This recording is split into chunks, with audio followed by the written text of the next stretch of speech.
All right, I'm here with Marcelo Garcia, one of the best of all time, if not the best. I'm a huge fan of Marcelo Garcia, so it's very exciting for me.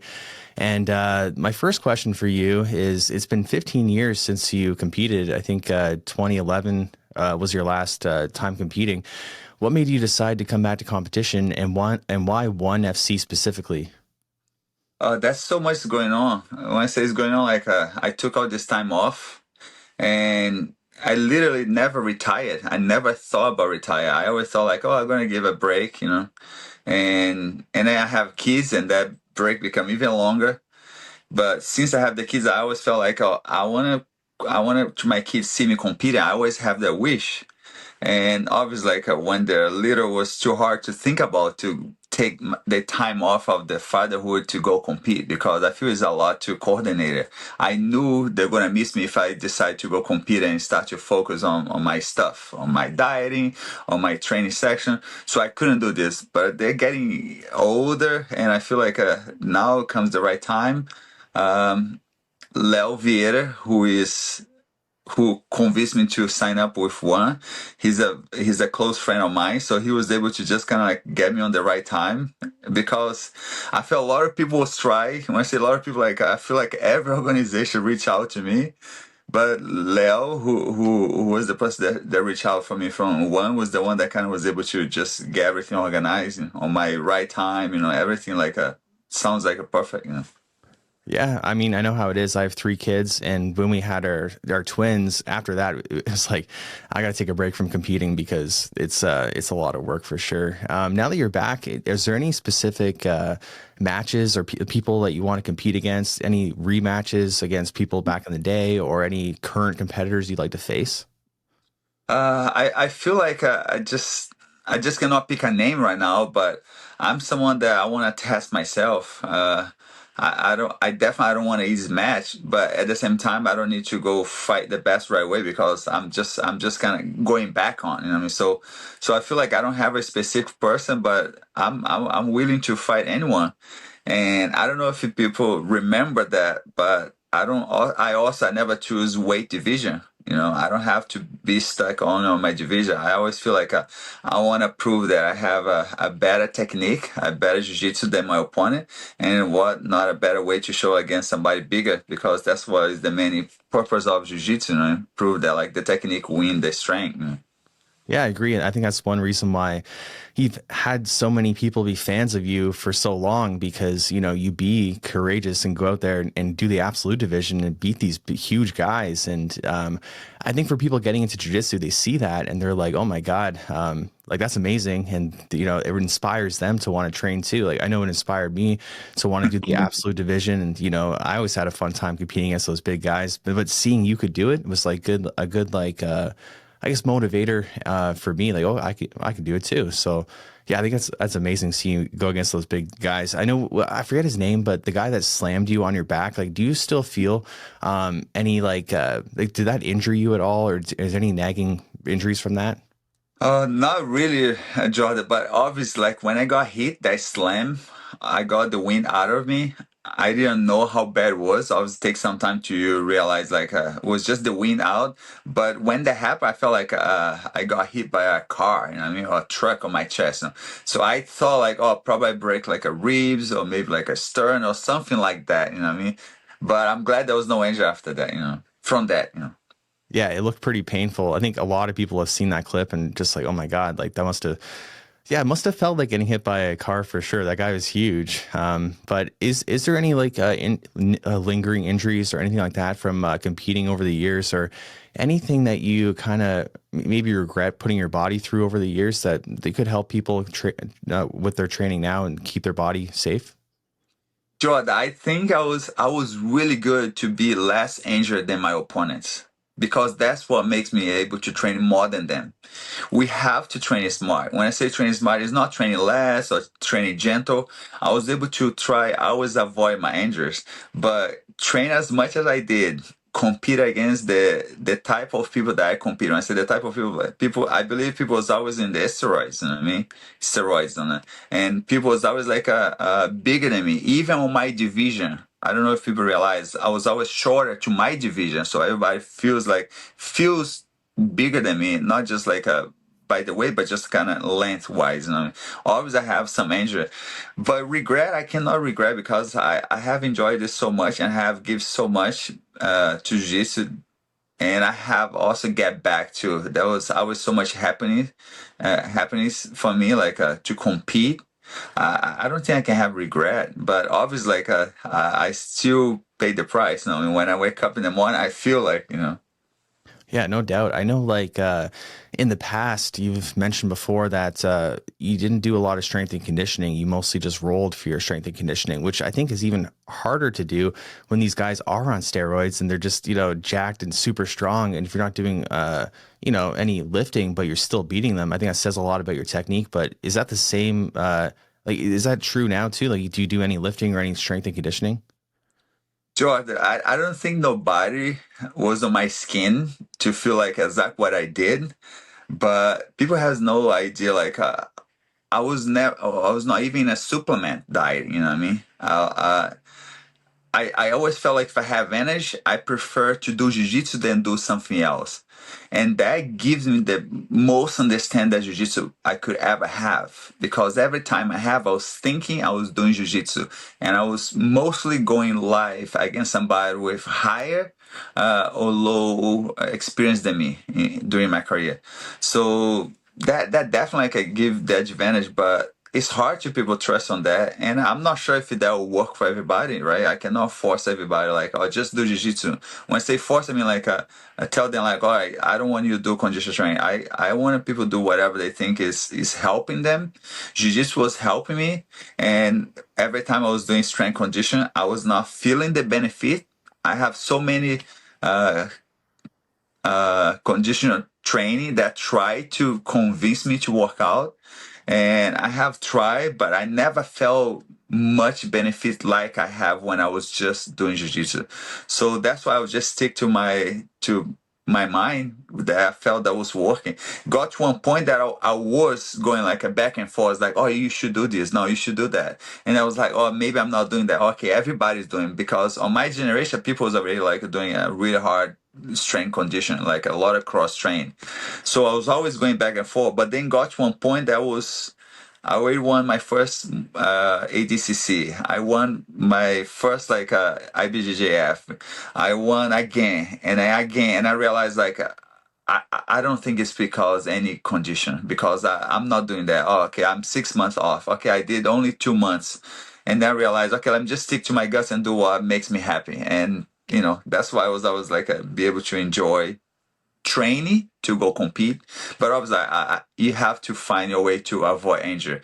And maybe if I have done a little bit of strength condition, maybe I wouldn't have like the injuries, the pain that I have today. Maybe but I cannot go back to figure that out. Yeah, it's very true. I see what you mean because I feel the same way a lot of times where like I only have so much energy and I can use it on lifting or I can use it on jujitsu, and more often than not, I use it on jujitsu because that's a lot more fun. So yeah, I see what you mean there. And like, what do you think of the current generation of jujitsu?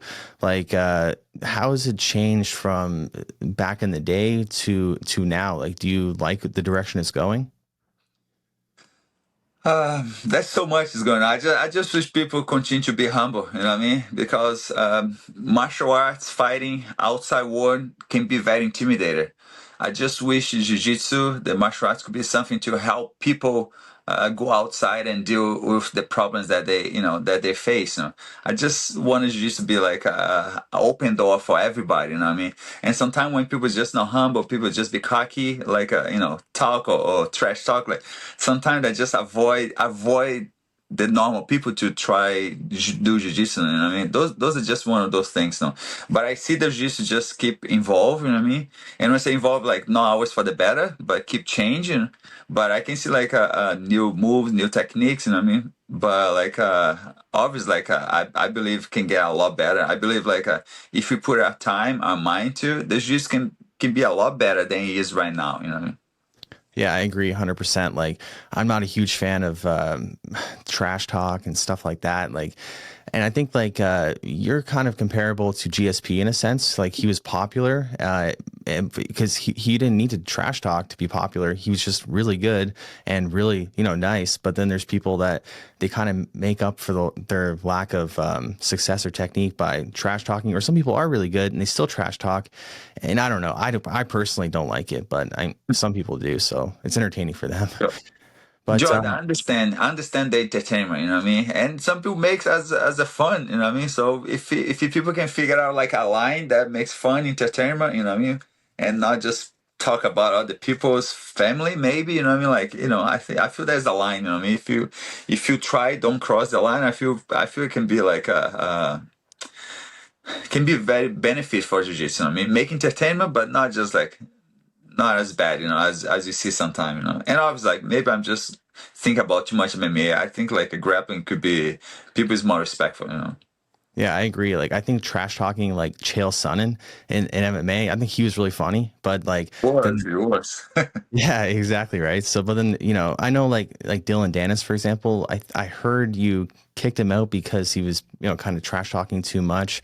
Like, is that true? Can you touch on that a little bit? I never really kick him out. I just gave him like a break off of the gym, and I felt like he needs some time just to think about of his attitude in the gym. And it was not just the trash talk; it was just like acting very immature in the gym, and like in a ways that like I don't want to have to remember everything because there was a lot of things. It was not just one thing that he did. It was a lot of little things that was like daily and just kind of get me tired. And when I say get me tired, like imagine I was teaching every day. I was at home taking care of like a young kids every day. So it's already exhausted to keep like it's already exhausted to do your job routine, your work routine, your home like responsibility, and then you go home and you have to deal with like other people's problem that like could be easy avoid. I was always like end up with some situation that he created. So just like exhausting, you know what I mean? And I give him a time like, okay, you take a time off of the gym, and after this amount of time you come back if you want to. And then obviously he never come back, and I end up with the people think that I kind of kick him out, but I didn't really kick him out. And obviously, maybe he felt forced to leave. Maybe that's how he felt. But I just want you to feel like I cannot deal with like the situation that he was creating. I can't recommend Transparent Labs protein powder enough. I love it. It's 100% grass fed and it tastes great. I put it in my cereal. I make shakes with it. I just put it in everything, really. Transparent Labs is having a Black Friday sale. You can get 25% off all products. Plus, if you spend $150 after the discount, you get a free bundle that includes a free bag, 5 samples, and a free shaker. So mark your calendars because this sale is only on from November 28th to December 3rd. Yeah, that makes sense. And I appreciate the insight because I remember when it happened, I was so curious to what went on there. And now I get to talk to the man himself about it. So that's just a really cool Right. thing for me. All right. So let me just say, like, for example, that was a time that he was prank call people Mm, wow. in a he was making people crazy. How you prank call people that work with you, like people that like have like not normal life. People like a professional, people that has like their work and then they're getting prank calls. I was like, this is too much. I just can't handle that. Yeah, I remember I used to do that when I was like 10, 11, but I was 10 or 11. So yeah, I can see why that'd be annoying. But yeah, I wanted to ask you too. You moved to Hawaii. What was the reasoning for that? And do you plan on staying in Hawaii? I definitely want to plan to raise my family here. I feel like that's the goal. I used to plan a lot to the future, and I realized like the future you don't have like a full control of that. So I don't know what the future will do to me, but I definitely want to raise my family here. I'm planning to stay here a long time. I hope I can do that. But was definitely what I think the pandemic like has a lot about that because my gym was closed, my gym was complete shut down, and then I used to live like a wall to my gym. And then when I realized like my kids was stuck inside the apartment and I couldn't do jiu-jitsu, and I have like a very good friends over here in Hawaii, and then they start to incentive to like what are you doing there? There's nothing you can do there right now. You're not doing jiu-jitsu now. It's your chance to come here and try a new life over here. And then I start to feel bad for my kids. And when you feel we have options, once they have option, like, okay, now we're having a hard time, but if you do this change, like you can help to your family to have a better life. And I felt like, oh, I have option. It's not an easy option to move to Hawaii. It was a lot. It was a big decision to leave the city like that, to care so much well of me, like New York City. And but I just realized my family, my kids need that, and I was able to do that, so I didn't think twice when I realized, and I think that was the right thing to do. Yeah, it looks amazing. Like I wish I lived in Hawaii. I live in Canada and it's really cold here. It's like similar It's to New cold. York. Yeah, I think about moving to places like that all the time. But yeah, I mean, I think for you, like, it definitely makes sense. Like, you have such a big name that you can, train and teach anywhere, and people want to learn from you. So, I think Hawaii was a really good decision. And like, to your kids, did they were they happy to go, or were they like, oh, I want to stay here, like with my friends and everyone I know? Joe, that was not, they're really like felt really stuck in their partner, so it was very easy to convince them. And they were much little back then, you know what I mean? It's hard to believe like how much time already passed. But it was not that hard to convince them. But I don't know if people realize I moved to Hawaii twice. After a year over here, everything started opening up in New York. It was always my plan. I was like, okay, everything's open up. I need to go back to save my gym. I don't want to let go of my gym. I need to go back. I did that. But then after like almost a year, my kids didn't get used to leave the city again. And I was like, okay, things not going well to them. They're having a hard time in school. I was like, okay, we're doing this. We're moving back, because everything was going well over here. And then I took them back to New York, and then everything started to get very messy for them. I felt bad. The school was not going well. And, as a kid, like, when you go to school is a big part of your life. So if you're not happy, like going to school, I felt like I have to do something. So my gym is still in New York. I have a new gym over here, but I'm just happy that I was able to just keep my gym in New York, because I took so long to make that happen, to grow the gym over there. So I hope people know that like I still have a very like a good gym setup over there. I have Mateus, who is my main guy over there, who is like a family to me, who is the person responsible over there. But I'm always there, and I'm back to teach again because I just opened my place over here. Yeah, Mateus is really good. Your students are in good hands with him for sure. And yeah, like I wanted to kind of shift gears a little bit. I know you were diagnosed with cancer a while back, and now you're in remission. I don't even know. I don't even know what that means, the remission. But like, I'm almost 2 years cancer free. So I just passed like a year and a half. So I'm looking positive. For I'm reaching the 2 years. You know what I mean? That's amazing. Did it shift your perspective on life or anything? Uh, Always make you appreciate it, like the days that everything is going well. When you have like a very like a shitty day. You know what I mean? Makes you feel like, okay, I just wish was not a day like today. I just wish was just like yesterday. You know what I mean? So. But I don't think I could have appreciated more life than I did before. You know what I mean? So I don't want to go crazy on that. Like people say, like, "Oh, your life changed." Like, yeah, my life changed, but uh, I have a better understand like what makes me happy right now. But I don't think I could appreciate and enjoy more life than I did before. But I'm just happy that like I don't have the days that I was having before during the chemo. It was just sucks. It's just like. I will even gonna take some time to think about like how bad that was, because the time passed. I feel like we forget everything, and I appreciate to forget the bad stuff. But definitely, I definitely appreciate the days I have today, and not the days that I was having like 2 years ago. Yeah, I think like when you lose your health, that's like it becomes the only thing that really matters, and it's great that you have it back. Like, super happy to hear that cancer free for 2 years. That's amazing. Has it affected your body in any way? Like, do you think it'll affect your like? Do you feel any physically weaker or anything, or do you feel mostly fine? I feel like I'm adapting. And when I say adapt, like I'm adapting for my new body. When I say new body, I took like half of my stomach. So I took a long time to start to be able to eat again. That's what makes me lose weight. I lost a lot of weight in the beginning. I put all the weight back pretty much again, but I lost a lot of weight.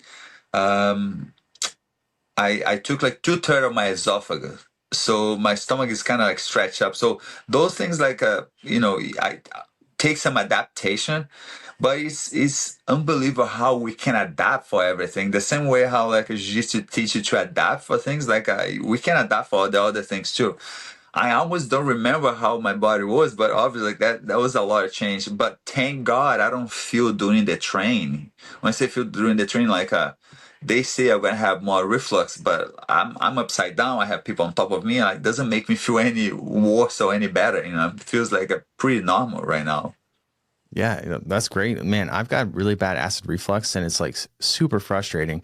Like, how did you figure out that you had stomach cancer? They say it was a cause of my acid reflux, but I never felt any acid reflux. So they say like, oh, maybe you have a silent acid reflux, but I was like, I was not feeling anything. So one day I started to feel like the food was getting a little stuck on my chest, and then I was like, okay, that's weird. And then the next day again, and then every meal, and it was only the first bite. The first bite, I mean, like literally, like the first thing I put in my mouth, anything, rice, bread, anything.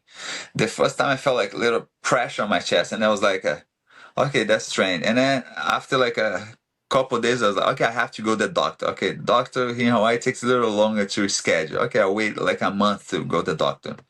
And then continue the same thing, didn't get any worse. Wasn't good, but wasn't getting any worse. And I was like, okay, I can live with this. It was not something that was bothering me that much. But I always felt the responsibility, Jordan. Like after you have kids, I felt like, okay, I need to take care of my body. When I say take care of my body, like if I feel something, I need to go check it out. So I always have that responsibility. And basically, that's what saved me because I was able to cut that in an early stage, and things could go in a really bad way. So thank God. Yeah, thank God. Sorry, like what exactly did they do? I'm just curious for my own sake. Like they took a part of your esophagus out, or It what? was a big surgery, Jordan. Oh Like, God. imagine your stomach has a ball, like a little ball, like a bag to the side.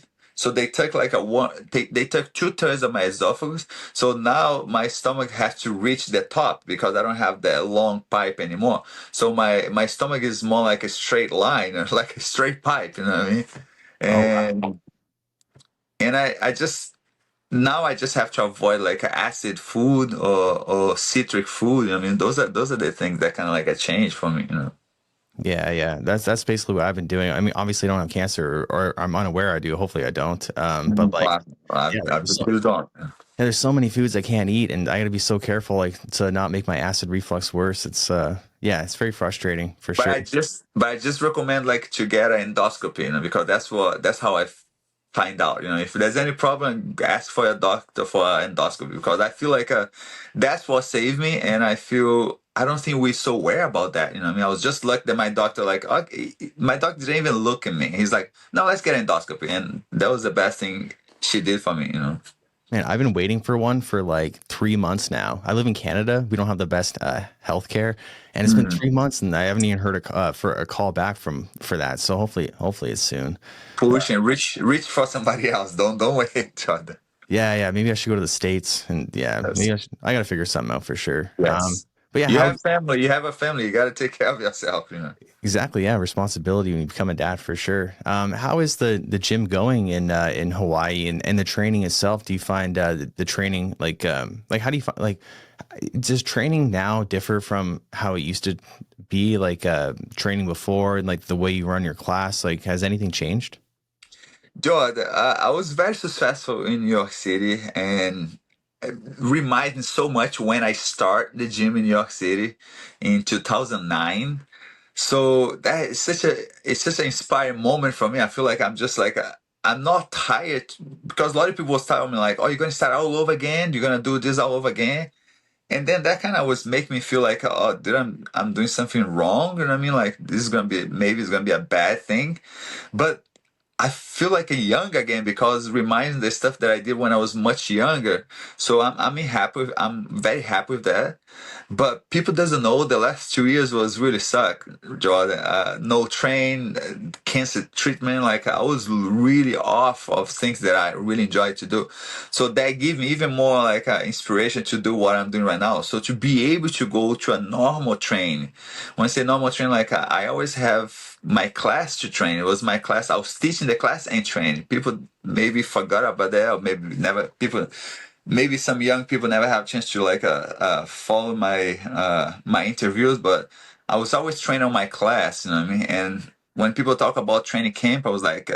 Training camp for me was every day training camp, because I always felt like I need to be ready because there was not much schedule, there was not many tournaments like a plan ahead. So many times it was just a super fight, and then super fight like they don't give a month, they don't give like a couple months of advantage. They just call like a month before. Oh, you're ready to go do like a no gi super fight against this person? Like you never have a chance to say no because like you don't have all the chances of that.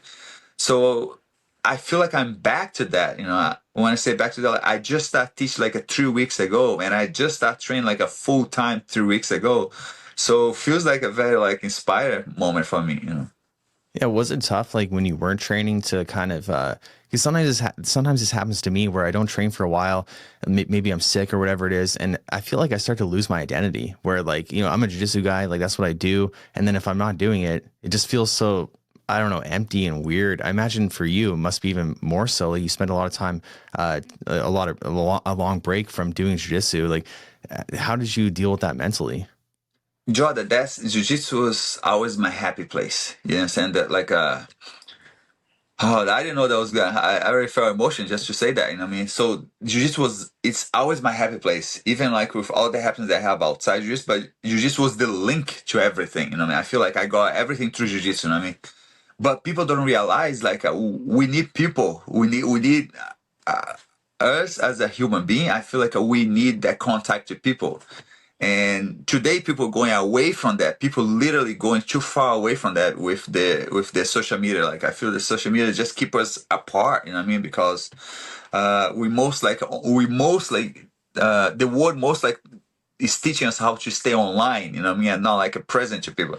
So I feel like this is what I was missing more in jiu-jitsu, and I feel like I wasn't able to have that, and that was like a big part of my life. That like I was more and more clear how much like my personality was missing this. You know what I mean? And I feel like other people feel the same. They just don't know. They just don't realize. But it was very clear for me because I was so sick, and I was spend like every 2 weeks for a long time. I would stay 2 days on bed, and those 2 days, like it's crazy how like I was not interacting, not even with my kids. I was just laid down there, kind of having like a hard time. And then when I was going back, like to the life, to people, like it was amazing. You know what I mean? How much like we missed that. And I'm not saying it was easy. It was almost like intimidated to go out. After 2 days in bed. You know what I mean? But we need that. We need to pay. We need to face the world outside. Yeah, I agree. No matter how hard it is, that's what you got to do. And do you think you would have came back to competition without that break, without having jiu-jitsu taken from you for a while? Jordan, my main doctor, the surgeon who did my big surgery, she give no perspective. She knows like she's like I never have to do this to somebody so young like you. I did somebody younger than you who doesn't do sports like you. He just told he got back to play tennis. So she give no expectations from me, literally. So I couldn't make like a big plans. I'm someone that always have a big plans, but obviously I kept my plans on the side. I was just going day by day. But she give no expectation. Yeah, that must have been tough, right? Like not knowing if you are going to be able to train again or not. Like, man, yeah, that must have been really hard. Yeah, it was hard, but like I always like I face my problems that way. I always like when I say that way, I mean it doesn't matter how hard it was. I always felt like, oh, there's a chance, there's a chance things are gonna go well. Okay, it sucks now, but I feel like it's not as bad. I always have like we always talk about that, but it is, we need a positive mind. We need to be positive for ourselves, you know. I mean, not just positive to just to people around you or health, but you have to be positive for you every day, you know. When I say every day you wake up, you need to be positive for you, because we need that, you know. We can't think about like something wrong is gonna happen, something wrong is happening now, and I don't think tomorrow is gonna be a better day. Like, oh, I'm done with that. I can't live like that. I feel like there's a better days every day, you know, will come, you know.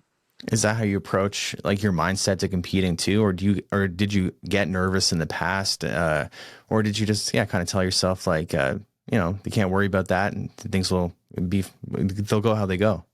I believe, you know, when I say believe, like, look, there's always two ways to think. Okay, look, okay, something is bad is happening right now, but then I look next to that bad thing. I was like, okay, but there's a good thing next to, and I attach to that. Like, for example, I think there's a funny way to describe that. Like, as a kid, I was always like a scared kid of like a dark, scared of like a ghost spirit. You know what I mean? Something like, you know, something that maybe I just grew up hear those stuff, especially in Brazil. You hear a lot of like those scare story. You know, and people used to say that. You know, especially like coming from like a really small town, we used to hear some crazy stuff. So I grew up hearing those stuff, and that was pretty scary for me. So I'm not the type of guy that like growing up that like when I hear a noise, I don't think it's the worst. I think like, okay, that was the door. You know, I'm immediately find like something that doesn't make me feel is something bad. You know, and I take that for a life. When I say for life, like, or something bad happened, I was like, okay, no, but it's not that bad. Probably something like this. So I always like a look for the bright side. You know, and but at the same time, if I have a chance to go figure out, I'll go figure out what it is that. And I don't keep just kind of like a with some crazy ideas on my mind, like, oh, what was that? You know what I mean? I'll go figure it out. But if I cannot figure out, okay, it was just the water that was on the faucet that just dropped. You know what I mean? I'm pretty good to find a good explanation that doesn't bug my mind. You know what I mean? Yeah, it's really funny. I was actually the same way as a kid, like very scared of the dark, very like afraid of ghosts or whatever. But I would watch like a movie. It's like an actual person trying to kill you. I wouldn't care because I'd be like, okay, I can just fight them. But like a ghost, you can't fight. So it's like I don't know. It was more scary. But do you think that mindset has helped you a lot in competition? Like, do you think that if you didn't, Everything oh yeah, helps everything. When I say everything, like I have the ability. I don't know if that's good or bad, but works for me. I have the ability to look to my opponent, and I see like a problem in him. I see like oh, he's weaker on his arm. Oh, his leg is too long. I don't think his legs are a bit too strong. It's just too long. I look something, and I look something that give me positive that I can win the match. You know? I don't know if that's like you can really measure what I'm trying to say, but like I don't look at him and I look something that is scary. I don't look for something like, oh, that oh he's pretty scared guy. He's a big guy. Oh, he probably like has a very strong grip. I don't look to something that is going to intimidate me. I look for something like oh, he's tall, you know. Okay, I feel like I can get under him better. Oh, I feel like because he's tall and big, I feel like there's more room to go to a single leg. Even he's bigger. I don't know if everybody can imagine everything that I'm trying to say, but I always look for something that will gonna push me forward and not gonna make me like try get away or escape, you know, or just hide, you know. yeah, no, that makes complete sense. Just I guess your perspective, if something's a good thing or a bad thing. If they're really jacked, it could be, well, they're really strong, they're going to kill me, or it could be like, oh, they're probably like not as flexible, they're not going to be as fast or whatever. There's But different ways of looking at it. But Jordan, every day, when I say every day, like everything I try to do that way. For example, I wake up. Look, when I wake up, you don't believe if I have to run and chase somebody in the morning, I don't know how I'm gonna do when I wake up. But I don't think about that when I wake up. You understand? I don't think about like they're like, oh, if I have to compete right now, or if I go train right now, it's gonna be horrible. When I think about that and I wake up like, oh, my back is sore. And what I'm trying to say now, I'm talking about the last 20 years. The last 20 years, I wake up with like I'm jammed, you know what I mean, on my body. And my body's still like warming up for the last 20 years. You know? So it's not something new for me now that I'm 42 years old. So, but then on my mind, I was like, I wake up, I was like, oh, this is like all crooked. All everything's off from the train yesterday in the evening. My body's still recovered from that. But on my mind, I was like, okay, I know in 3 hours I'll be fine. I know towards the end of, I know towards the mid of the day I'll be fine. So I don't keep my mind like upset. I was like, oh, I can barely reach if something, I mean, you know. So so basic like I'm just not focus in something that is gonna bother me or is gonna like I'm sorry, I was just getting a message from my wife. It was just distracting on the screen. So I just don't look for something that is gonna hurt me or upset me, Jordan. Yeah, no, that totally makes sense. Has there ever been a competitor that made you feel a little bit like, I don't know, nervous or like yeah, I don't know. Yeah, has there ever been like a rival or someone you just like I don't know, had a hard time with? Jordan, I'll need more time to think about that because I just thought I don't think about that much. You know what I mean? Yeah, that's true. And that kind of goes against what I just told you. But for example, I can remember as when I was very young. For example, if it was a bald guy with a big cauliflower ear, that was enough for me. When I was 16, 15, I was like, oh, this is going to be a hard fight. This is going to be a hard man. And then I realized, like, that doesn't mean nothing. And doesn't mean nothing if he's like, if he's looking at me or if he's angry. You know what I mean? That was just enough, like, to bother me before. And today I was like, oh, I just don't focus on that, you know? I was gonna let you know. I just have one interview right after this, Jordan, and they keep texting me like, oh, they're waiting for you for the next one. No, it's my fault. I got greedy. I was trying to talk to you a bit longer. I could talk to you all day. Really appreciate this. No, but I appreciated the time, and like I don't know if you know, I can go over and over, with this, you know what I mean? I Yeah, can well, just keep going. That's why. maybe we can do it again sometime. I really enjoyed talking to you, and hopefully I can come visit in Hawaii one day and get to roll with you, kick my butt. I really enjoy that. I'll try. I don't know if I can, John. I'll try. I'm sure you can. All right, take care.